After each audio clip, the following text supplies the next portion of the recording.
Values are the ideas about which experiences are important or unimportant.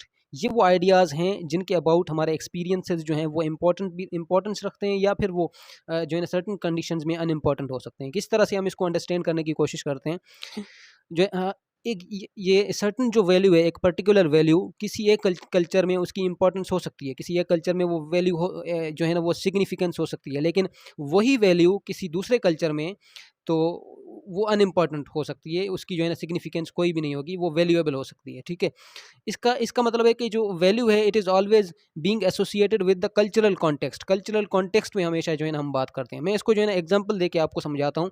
सबसे पहले जो है ना हम एग्जांपल ले लेते हैं पंक्चुअलिटी की। ठीक है, punctuality is a trait, is a value which means being on time. ठीक है, जो कि हम प्रोफेशनल जो लाइफ है उसमें बहुत ज़्यादा इंपॉर्टेंस दी जाती है इसको, पंक्चुअलिटी को। अब जो है पंक्चुअलिटी डिफरेंट कंट्रीज़ में, डिफरेंट सोसाइटीज़ में इसको जो है ना डिफरेंट तरीके से जो है ना वो देखा जाता है, डिफरेंट तरीके से जो है ना ह्यूमनली जो है ना ह्यूमन बिहेवियर जो है ना इसका होता है। फॉर एग्जांपल पंक्चुअलिटी जो है वो अमेरिका में या यूएसए में या यूरोपियन कंट्रीज़ में बहुत ज़्यादा इसको इंपॉर्टेंस दी जाती है, एक मैयर ऑफ एक्सीलेंस होता है लोगों के लिए वहाँ पर।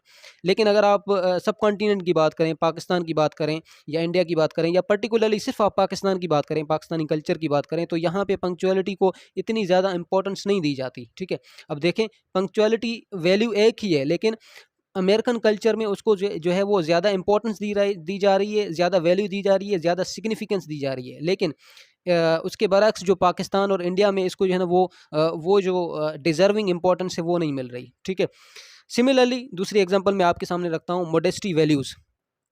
अब मोडेस्टी वैल्यूज़ क्या होती हैं कि जो है ना वो जिस तरह रिलीजियस वैल्यूज़ हैं पाकिस्तान में, religious this is one of the trait of religious value कि जो वुमेन है उसके लिए बहुत ज़्यादा बाइंडिंग्स हैं। वुमेन जो है ना वो अपना फेस एक्सपोज नहीं करेगी और बाकी जो है ना वो अबाया पहन के जाएगी, बाहर निकलेगी तो जो है ना वो लोगों से बातचीत नहीं करेगी। These are called modesty values. ये अगर हम पाकिस्तान में देखें तो इस पर बहुत ज़्यादा इंसिस्ट किया जाता है, एम्फेसाइज़ किया जाता है। यहाँ का कल्चर ऐसा है। ठीक है, तो इसका जो है कल्चरल इम्पोर्टेंस है पाकिस्तान में। और अगर हम बाकी यूरोपियन कंट्रीज़ में देखें तो वहाँ पर इसकी इम्पोर्टेंस हमें देखने को नहीं मिलती है, मोडेस्टी वैल्यूज़। लेकिन पाकिस्तान के कल्चर में देखें या बाकी मुस्लिम कंट्रीज़ के कल्चर में देखें तो अगर कोई जो है वो औरत जो है वो अगर बाहर वैसे ही निकलती है, यानी एक्सपोज करके निकलती है अपने आप को, तो उसको जो है ना एक इमोरल या इमोडेस्ट वैल्यू समझा जाता है, इमोडेस्ट एक्ट समझा जाता है। That that is liable to be criminal in the eyes of religious values. ठीक है, तीसरी एग्जांपल हम ले लेते हैं हम अपने रूरल एरियाज़ की, जहाँ पर जो है ना वो गर्ल्स की एजुकेशन।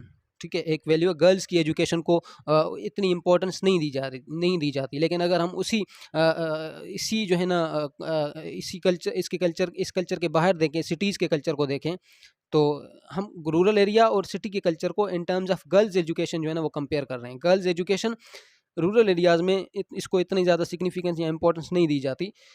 अगर हम पाकिस्तान की बात करें तो सिटीज़ के कल्चर में देखें तो वहाँ पर गर्ल्स की एजुकेशन को बहुत ज़्यादा इंपॉर्टेंस दी जाती है। तो ये वैल्यूज़ हैं। ठीक है, ये वो वैल्यूज़ हैं जिनका कल्चरल जो है ना मीनिंग होता है, कल्चरल कॉन्टेक्स्ट होता है। एक वैल्यू एक सर्टेन कल्चर के लिए इंपॉर्टेंट होती है और दूसरे कल्चर के लिए हो सकता है कि उसकी इंपॉर्टेंस कम हो जाए, उसकी सिग्निफिकेंस कम हो जाए। ठीक है, थैंक यू, अल्लाह हाफ़िज़।